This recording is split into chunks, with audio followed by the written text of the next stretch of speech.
انا عايز ابدا معاك واتكلم معاك يا احمد، ونتكلم ونقول احمد نور. تعرف المشاهدين بيك.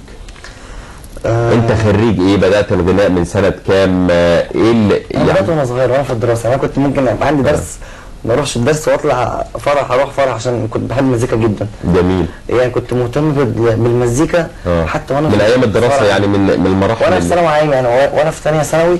شكلك جايب مجموع ضعيف في الثانوي. لا والله ده كنت بتزوغ وجايب مجموع. ده انا حولت مسار من ثانوي عام علمي لصنايع، لان والدي بقى كان والدي مدير مدرسه، فكان يقول لي ايه اهم حاجه كليه هندسه، لازم نخش هندسه. فدخلت ثانويه عامه، جيت بعد كده نقلت بقى، حولت يعني بقى عمال في النازل يا ابني في ايه؟ قلت له المزيكا.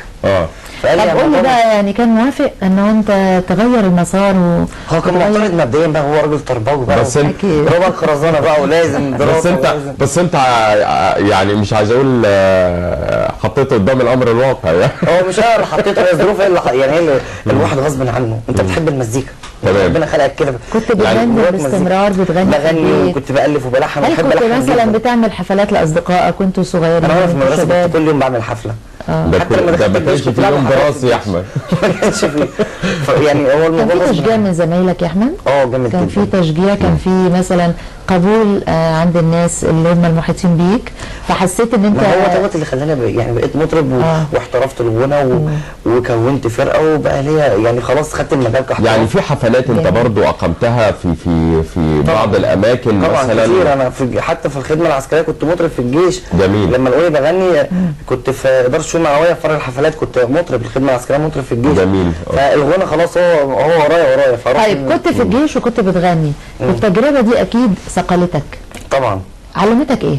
ادتني خبره، ادتني شهره في مجال، يعني مجال القوات المسلحه. يعني معاني الرجوله في انك بتخدم في الجيش وفي نفس الوقت بتدي حاجه انت بتحبها.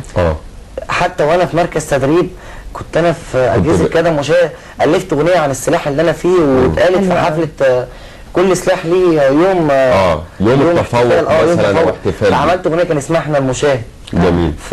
فالغنى هو جوايا حتى وانا في الجيش وبعد الجيش. طيب احنا مش عاوزين بقى نطول معاك في الكلام، لكن احنا برضه عاوزين نسمع بعض كده، ناخد منك بعض الفقرات الغنائيه اللي تقدر تقدمها لنا. هتبدا بايه مع اسلام؟